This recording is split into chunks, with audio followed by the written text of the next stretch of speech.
2% inside have.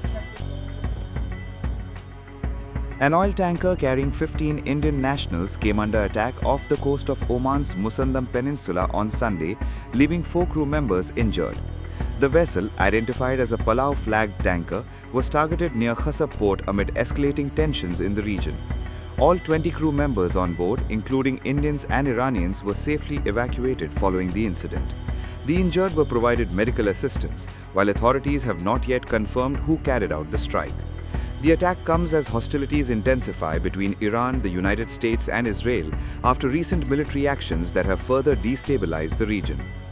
Meanwhile, the Jammu and Kashmir Students Association has written to Narendra Modi urging the Indian government to evacuate around 1,200 Kashmiri students still in Iran amid the escalating conflict following recent military strikes by United States and Israel.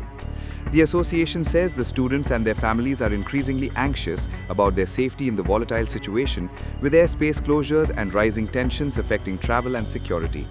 The appeal calls for diplomatic intervention and a full-scale evacuation plan to ensure their safe return to India. देखिए sir, मेरा नाम नासिर खुयामी है। मैं जम्मू कश्मीर छात्र संघ का राष्ट्रीय संयोजक हूँ। आपको पता है कि 23 फरवरी को भारत सरकार की तरफ से एक एडवाइजरी जारी की गई थी अपने सिटीजन्स को लेके, अपने शहरी को लेके जो ईरान में काम करते हैं और पढ़ते हैं, जिनमें उनको बोला गया है कि आप सतर्क रहें और आप इमीडिएटली स्टेट को छोड़ के चले जाएँ। आज सुबह हमने देखा है कि ईरान और इसराइल के बीच में जो कॉन्फ्लिक्ट देखने को मिला, जिसमें इसराइल फोर्सेस की तरफ से जो ईरान में अटैक हुआ, उसके बाद जो हमारे वहाँ शहरी हैं, खुसूसन जो हिंदुस्तानी स्टूडेंट्स हैं, भारत के शहरी हैं, जो पढ़ते हैं, लिखते हैं, जो काम करते हैं वहाँ गुज़श्ता कई सालों से, वो बहुत ज़्यादा परेशान हैं, वो बहुत ज़्यादा जो है फ्राइटनड हैं, एंग्शियस हैं। उनके परिवार जो पर्टिकुलरली जो कश्मीर घाटी में जो उनके परिवार हैं, वो काफ़ी ज़्यादा फ्राइटनड हैं, एंग्शियस हैं, डिस्ट्रेस में हैं, क्योंकि इसमें कश्मीर घाटी की जो तादाद है वो सबसे ज़्यादा है। 3000 के आसपास जो है इंडियन स्टूडेंट्स हैं और उसमें जो है 2000 के आसपास कश्मीरी स्टूडेंट्स हैं। और इससे पहले जो कॉन्फ्लिक्ट हुआ, इससे पहले कुछ दिन पहले जब इसराइल में जो अपराइजिंग्स हुए थे, उसको के लेके जब भारत सरकार ने उस वक्त भी एडवाइजरी जारी की थी, उसमें 800 और 900 के आसपास स्टूडेंट हैं वो वापस आ गए थे, जिनको जो है भारत सरकार की तरफ से जो सेफ पैसेज दिया गया था। हालांकि उन्होंने खुद अपनी टिकटें विकटी की थी, लेकिन सुरक्षा के इंतजाम जो सिक्योरिटी के इंतजाम हैं उसको भारत सरकार ने जो है इंश्योर किया था। तो 23 तारीख के आसपास भी एक ऐसी एडवाइजरी जारी की गई थी, लेकिन बदकिस्मती से ये कहना पड़ता है कि उस टाइम जो है यूनिवर्सिटी वहाँ जो मेडिकल बोर्ड था या यूनिवर्सिटी अथॉरिटीज़, उन्होंने 5 मार्च को एक एग्ज़ाम शेड्यूल किया था, जिस एग्ज़ाम का नाम उलमा पाया एग्ज़ाम है और प्री इंटर्नशिप एग्ज़ाम है, जो कि स्टूडेंट्स के लिए बहुत इंपॉर्टेंट होता है। तो जिसको लेके जो है स्टूडेंट भी परेशान थे, जिन्होंने पोस्टपोनमेंट की डिमांड की थी। हमने भारत सरकार से जो है मामला टेकअप किया था। आज वो मामला जो है एड्रेस हो गया है भारत सरकार की इंटरवेंशन के बाद।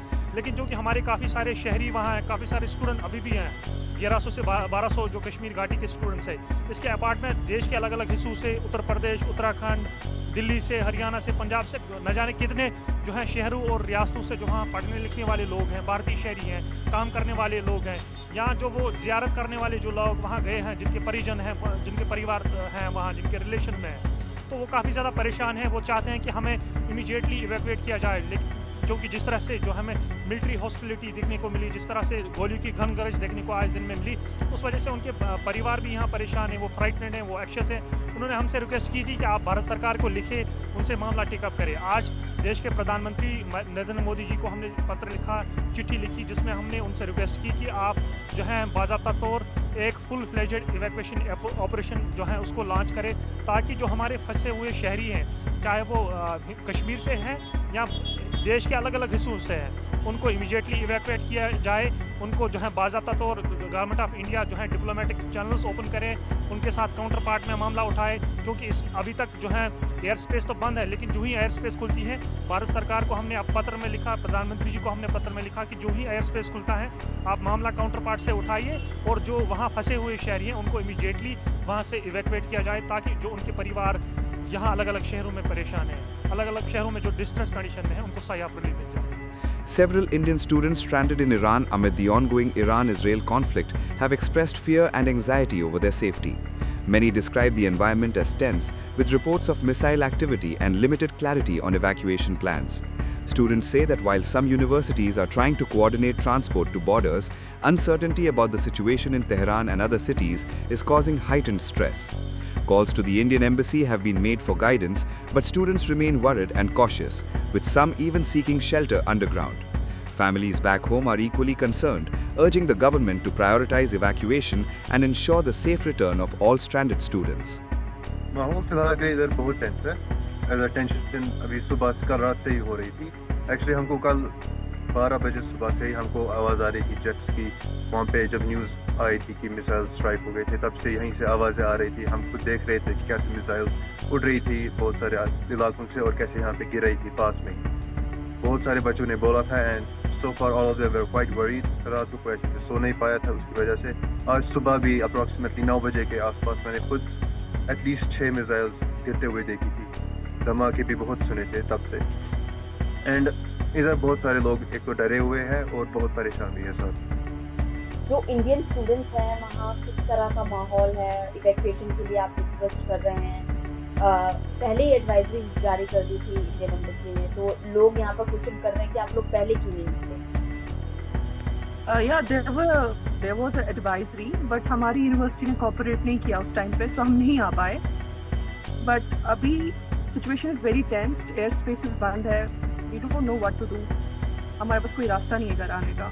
फिलहाल के लिए तो यूनिवर्सिटी अब तो कोऑपरेट तो कर रही है। उन्होंने भी बोला था कि हम अभी क्या कहते हैं इसको रास्ता दे देंगे तुम लोग को। दे सेड कि हम आपको बसेस प्रोवाइड करेंगे, just talk to Indian embassy से कांटेक्ट में रहो और हमको बताओ कि किस बुक से हमको बेहतर जाएगा इवैक्यूएट करना। और हमने वो बात भी की थी। हम अभी एम्बेसी से कांटेक्ट में ही है, उनके साथ कन्वर्सेशन जारी होती रहती है। उन्होंने बोला बाय नाइट, बाय शाम तक वो हमको अच्छे से सारे डिटेल्स देंगे और स्टेप्स देंगे कि हमको क्या क्या करना है आगे।